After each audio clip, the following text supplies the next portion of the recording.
Reforço Betel, só a educação liberta. E panificadora Bom Deguste Delicatessen oferecem Jornal Mundial.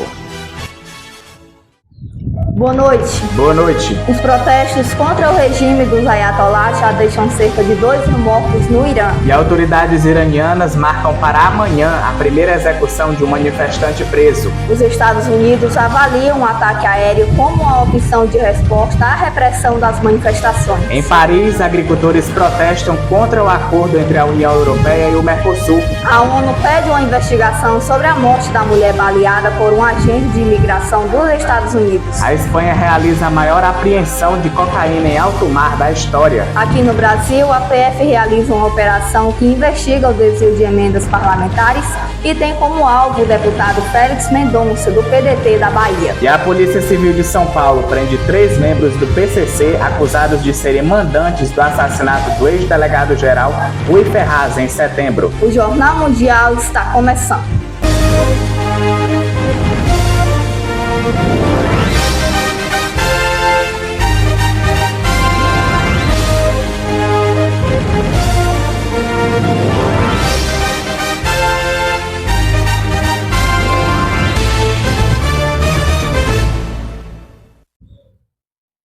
A repressão aos protestos que ocorrem no Irã já deixaram cerca de 2 mil pessoas mortas. O governo iraniano marcou para amanhã a primeira execução de um manifestante que tem conexão com as manifestações contra o regime dos ayatollahs. A gente conversa ao vivo com Caio Teles, que traz as informações. Boa noite, Caio. Boa noite, Alice. Boa noite para você, para o Gabriel, a todos os nossos telespectadores. Olha, o manifestante Erlan Soltani, de 26 anos, preso por sua conexão por protesto contra o regime de Ayatollahs, cidade de Karajé, deverá ser executado amanhã pelas autoridades iranianas. As autoridades informaram à família que a sentença de morte era definitiva, relatou Rengaf. De acordo com a família, ele foi preso em sua casa na quinta. Seus parentes afirmam também que Soltani não teve permissão para acessar um advogado, nem houve qualquer audiência em um tribunal para julgar o seu caso. O chefe do judiciário iraniano, subordinado aos ayatollahs e ao líder supremo, Ali Khamenei, já havia dito que tribunais especializados foram desligados para lidar com os protestos. Ressaltamos também que a repressão aos protestos que ocorrem no Irã já deixaram cerca de 2 mil pessoas mortas, afirmou nesta terça-feira um membro do governo iraniano à agência de notícias Reuters. A fonte ouvida pela Reuters culpou os manifestantes, que chamou de terroristas, por morte de cidadãos e agentes de segurança durante o protesto. Durante os próximos dias iremos estar acompanhando esse caso e qualquer nova informação voltamos a ressaltar aqui no Jornal Mundial e na programação jornalística da TV Mundial. Volto com você, boa noite. Então a gente segue acompanhando esses protestos. Muito obrigado, Caio, e boa noite. A Casa Branca afirmou ontem que um ofensivo ataque aéreo contra o Irã está entre as alternativas consideradas pelo governo americano diante da repressão violenta às manifestações. Milhares de iranianos foram às ruas em atos de apoio ao governo. A mobilização ocorreu mediante uma convocatória feita pelo presidente Massoud Pezeshkian. A Casa Branca afirmou nesta segunda-feira que uma ofensiva aérea contra o Irã está entre as alternativas consideradas pelo governo dos Estados Unidos diante da repressão violenta às manifestações no país.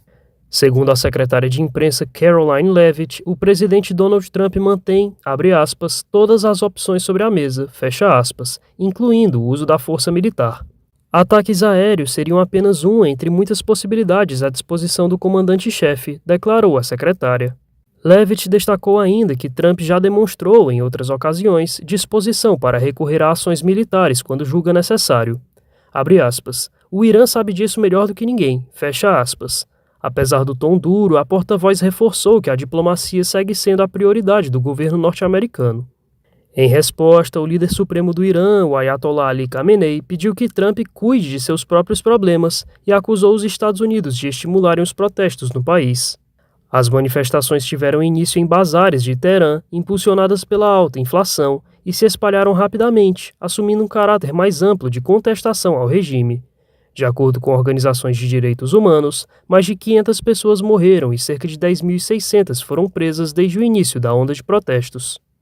Segundo imagens divulgadas por emissoras ligadas à TV estatal do país, milhares de iranianos foram às ruas nesta segunda-feira em atos de apoio ao governo. A mobilização ocorreu graças a um apelo feito pelo presidente Massoud Pezeshkian. A convocação ocorre como uma reação arquitetada pelo próprio governo iraniano a protestos contrários ao regime que ocorrem desde o fim de dezembro, impulsionados pela crise econômica do país e pelo descontentamento com o atual governo. Nos atos desta segunda-feira, os manifestantes exibiram bandeiras do Irã e retratos do líder supremo, o Ayatollah Ali Khamenei. Além da capital, houve registros de atos em cidades como Mashhad, Shiraz, Tabriz, Kerman e Rasht. No domingo, Pezeshkian responsabilizou o que chamou de terroristas urbanos pela violência registrada nos protestos contra o governo e classificou a manifestação desta segunda como uma, abre aspas, marcha de resistência nacional, fecha aspas. De acordo com organizações de direitos humanos, os conflitos entre protestantes da oposição e autoridades governamentais já deixaram mais de 500 mortos e levaram à prisão de cerca de 10.600 pessoas. Os protestos tiveram início em bazares de Teherã no dia 28 de dezembro de 2025, impulsionados pela alta inflação, e se espalharam rapidamente, assumindo um caráter mais amplo de contestação ao regime. Segundo a agência Harana, forças de segurança usaram armas de fogo e gás lacrimogêneo para conter os protestos. Além disso, o acesso à internet foi interrompido em todo o país no dia 9 de janeiro, visando conter o avanço dos protestos. A Polícia Civil de São Paulo prendeu hoje 3 integrantes do PCC acusados de serem mandantes do assassinato do ex-delegado-geral Rui Ferraz, em setembro do ano passado. Veja na reportagem de João Pedro Coutinho. A Polícia Civil cumpriu mandatos de prisão e de busca e de apreensão relacionados ao caso. Teve 3 homens apontados como integrantes do PCC que teriam planejado, articulado e dado apoio logístico ao homicídio do ex-delegado. Entre os presos estão um dos líderes da facção conhecido com o apelido Azul, além de outros 2 investigados chamados Velhote e Manuelzinho. Todos foram capturados em diferentes cidades do estado de São Paulo. Segundo as investigações, o crime foi motivado por vingança do PCC contra Rui Ferraz, que foi durante sua trajetória como chefe da Polícia Civil paulista entre 2019 e 2022, informou indiciamentos contra líderes da facção e participou ativamente de ações que impactaram o grupo. As prisões ocorreram após semanas de apuração com equipes especializadas e cumprindo mandados de prisão temporária e buscas em endereços ligados a suspeitos. A polícia também apreendeu celulares e outros materiais que devem ajudar a esclarecer a participação de cada um no esquema.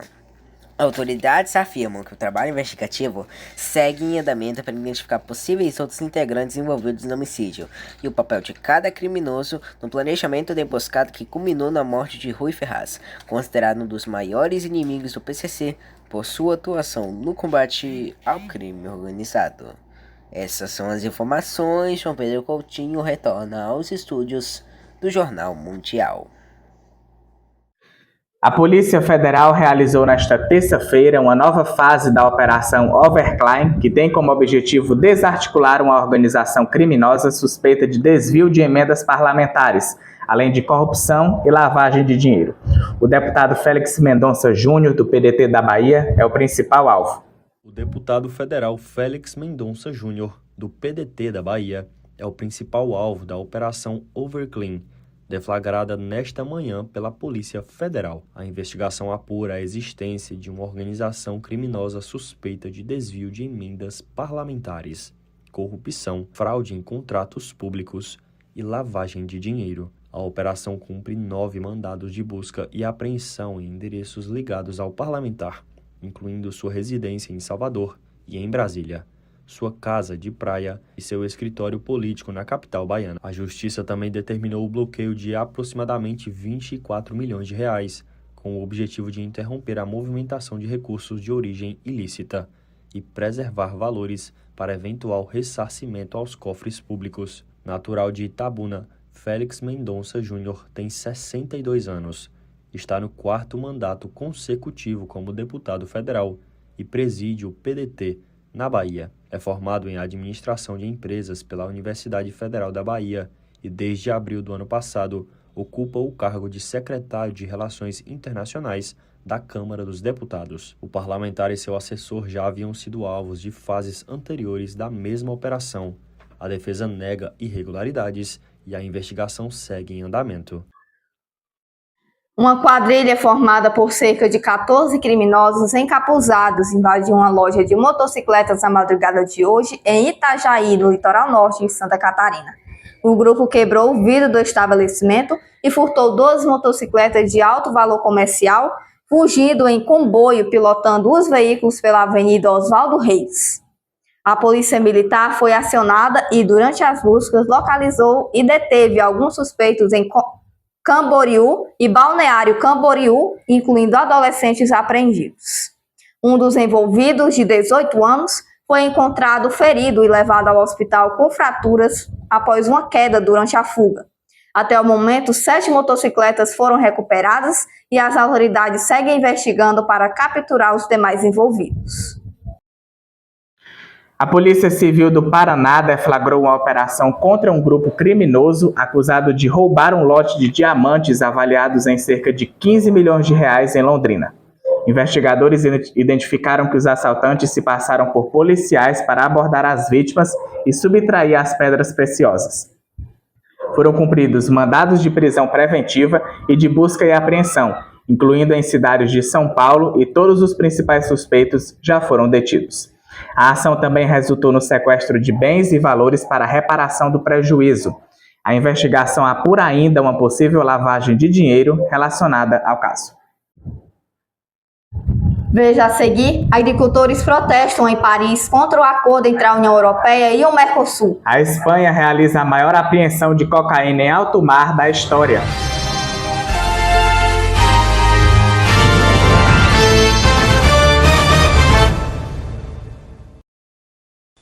Jornal Mundial é patrocinado por Reforço Betel, só a educação liberta. Panificadora Bom Deguste Delicatessen, surpreenda-se com o sabor. E vereador Dinho do Frango, para fazer a diferença. De terça a quinta, as informações da tarde com Caio Teles, no Boa Tarde Mundo, às 13 horas. Sábado News, todo sábado de manhã com Eduardo Elau, às 9 horas da manhã.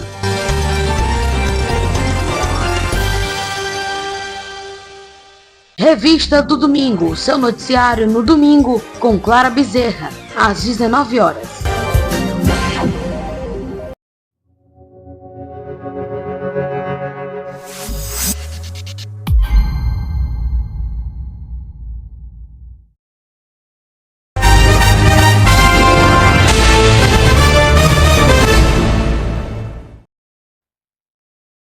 A presidente da Comissão Europeia, Ursula von der Leyen, vai assinar no próximo sábado um tratado de livre comércio com o Mercosul, no Paraguai, o país que atualmente detém a presidência rotativa do Bloco Sul-Americano. A confirmação foi feita neste domingo pelo braço executivo da União Europeia. O acordo comercial entre os dois blocos foi aprovado na sexta-feira, após mais de 25 anos de negociações, apesar da oposição de vários países. França, Irlanda, Hungria, Polônia e Áustria votaram contra e a Bélgica se absteve. Em Paris, agricultores usaram tratores para protestar contra o acordo entre a União Europeia e o Mercosul. Os agricultores franceses levaram mais uma vez suas queixas ao coração de Paris. Cerca de 350 tratores entraram na capital francesa nesta terça-feira para mais um dia de protestos contra o acordo comercial entre a União Europeia e o Mercosul. A manifestação exigiu ações concretas e imediatas do governo francês.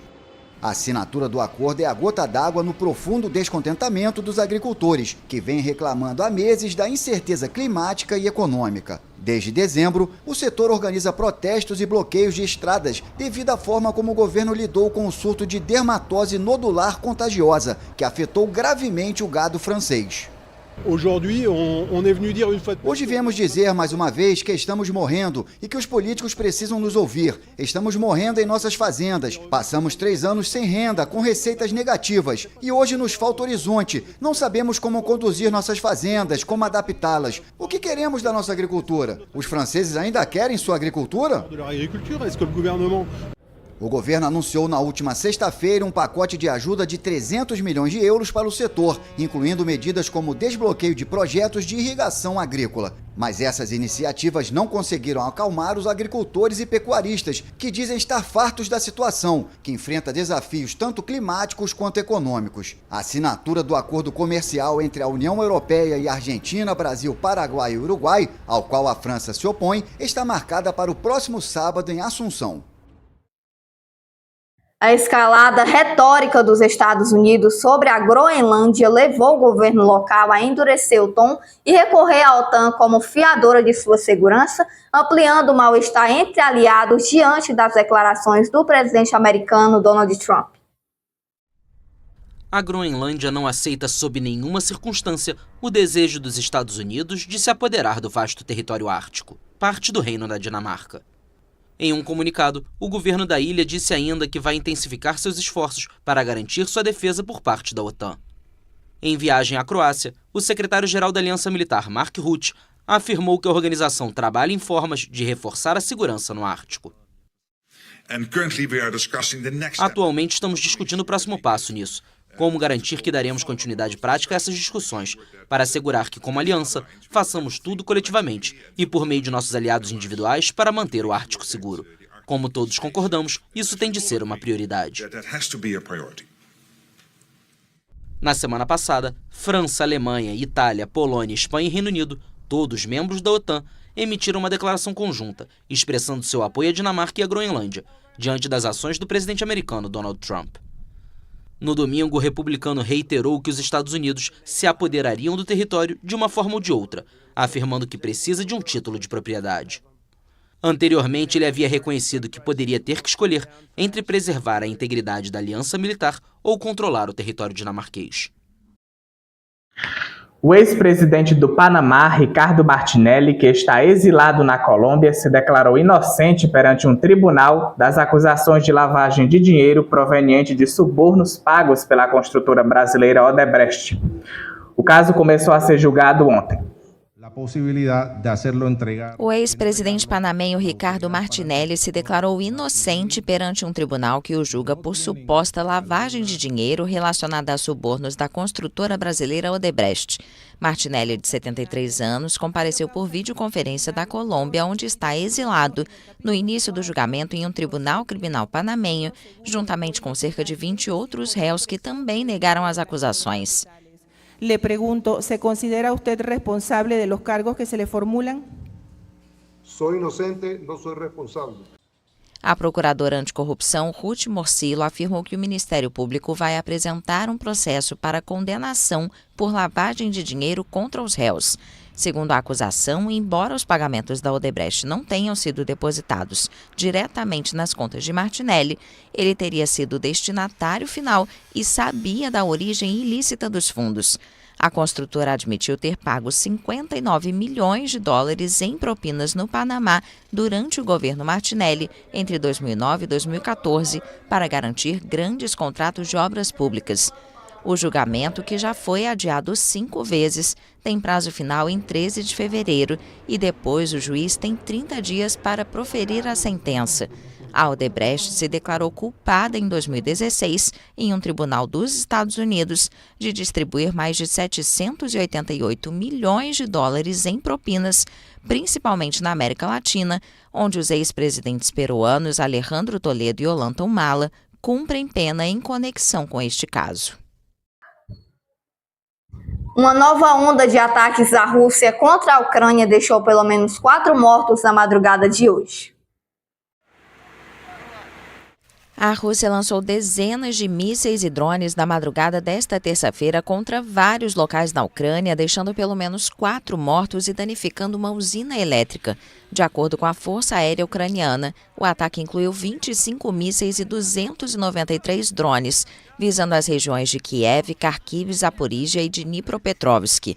Foram registradas mortes e pessoas feridas nos arredores de Kharkiv, a segunda maior cidade do país. Dentro da cidade, um drone russo de longo alcance atingiu um centro médico infantil, causando um incêndio, embora não haja relato de vítimas. O presidente ucraniano Volodymyr Zelensky afirmou que centenas de milhares de casas perto da capital Kiev ficaram sem energia e voltou a pedir aos seus aliados que reforcem os sistemas de defesa aérea. A DTEK, maior fornecedora de energia da Ucrânia, anunciou que as forças russas atacaram uma de suas usinas, sem especificar qual, no 8º ataque desse tipo desde outubro.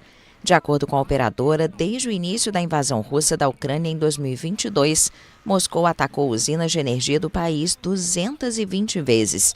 Nos últimos meses, a Rússia tem lançado ataques quase diários com drones e mísseis contra a infraestrutura energética, causando cortes de energia e aquecimento em pleno inverno. Em uma operação que contou com a participação de outros 5 países, a Polícia Nacional Espanhola apreendeu quase 10 toneladas de cocaína escondidas em uma carga de sal a bordo de um navio no Oceano Atlântico.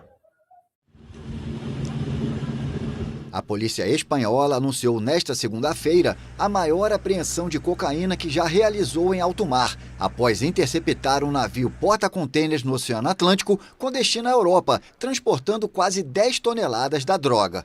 Na semana passada, os agentes abordaram uma embarcação com bandeira de Camarões que havia partido do Brasil, apreendendo 9.994 quilos de cocaína, escondidos em 294 pacotes de uma carga de sal. Segundo um comunicado da polícia, os agentes prenderam os 13 tripulantes e apreenderam uma arma de fogo usada para proteger a carga, em uma operação que contou com a participação das autoridades dos Estados Unidos, Brasil, Reino Unido, França e Portugal.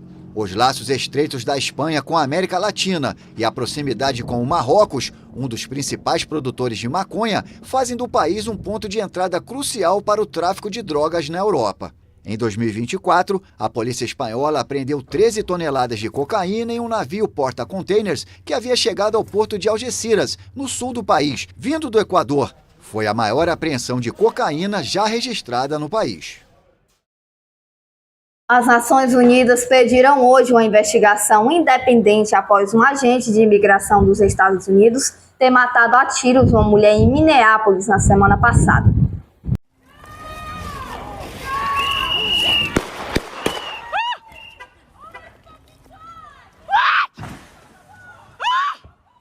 A operação do Serviço de Imigração e Alfândega, que terminou com a morte de Renee Good, na cidade de Minneapolis, estado americano do Minnesota, na semana passada, segue repercutindo globalmente. Nesta terça-feira, as Nações Unidas pediram uma investigação independente do episódio. Under international human rights law, à luz do direito internacional dos direitos humanos, o uso intencional de força letal só é permitido como medida de último recurso contra um indivíduo que representa uma ameaça iminente à vida. Tomamos nota da investigação da FBI e insistimos na necessidade de uma investigação rápida, independente e transparente sobre o assassinato da senhorita Good. And insist on the need for prompt, independent and transparent investigation into the killing of Ms. Good. Após a morte de Renee, o presidente dos Estados Unidos, Donald Trump, afirmou que o agente provavelmente agiu em legítima defesa, versão refutada pela oposição democrata local, que citou imagens de vídeo do incidente. A morte da mulher de 37 anos desencadeou uma onda de protestos em todo o país no último fim de semana, em cidades como Minneapolis, Nova York, Los Angeles e Boston. Apesar disso, a Casa Branca anunciou no domingo o envio de centenas de agentes federais para a cidade em que Renee foi morta. Tanto Minneapolis como o estado do Minnesota anunciaram que entraram com uma ação judicial contra o governo Trump devido a suas operações anti-imigração. A inflação dos Estados Unidos se manteve estável em dezembro, como esperado pelos analistas. Após um ano em que as tarifas do presidente Donald Trump ameaçaram a estabilidade dos preços, a inflação nos Estados Unidos se manteve estável em dezembro, Foi o que apontaram os dados publicados nesta terça-feira pelo governo americano. O Índice de Preços ao Consumidor, na sigla IPC, uma das principais medidas da inflação, subiu 2,7% em 12 meses, encerrados em dezembro, a mesma taxa anual de novembro. Segundo o Departamento do Trabalho, na medição mensal, o IPC aumentou 0,3%. Embora os preços não tenham disparado nos últimos meses de 2025, a inflação subiu ao longo do ano. A alta ocorreu à medida que Trump impôs sucessivas ondas de tarifas sobre as importações americanas, afetando produtos de praticamente todos os parceiros comerciais. No entanto, nos últimos meses, o governo Trump ampliou a lista de isenções que abrangem produtos essenciais, incluindo produtos agrícolas, devido ao aumento da preocupação com o custo de vida entre as famílias em todo o país. Assim, a taxa de inflação de 2,7% para dezembro de 2025 compara-se aos 2,9% de dezembro de 2024. Mas os preços dos alimentos subiram acima da média, atingindo 3,1% em 12 meses. O governo destaca uma queda de 3,4% nos preços da gasolina. O Jornal Mundial de hoje fica por aqui. Para rever nossas reportagens, volte o vídeo aqui no YouTube e não esqueça de seguir nossas páginas lá no Instagram. Boa noite para você. Amanhã você vai ver outras notícias da manhã no Bom Dia Mundo com o João Pedro Coutinho às 8h30. Se inscreva no canal e deixe o seu like. Boa noite, até amanhã.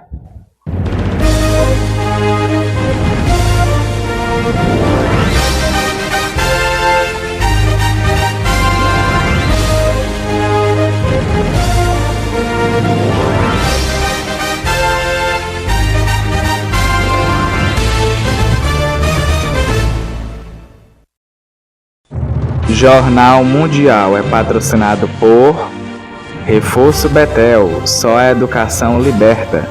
Panificadora Bom Deguste Delicatessen, surpreenda-se com o sabor. E vereador Dinho do Frango, para fazer a diferença.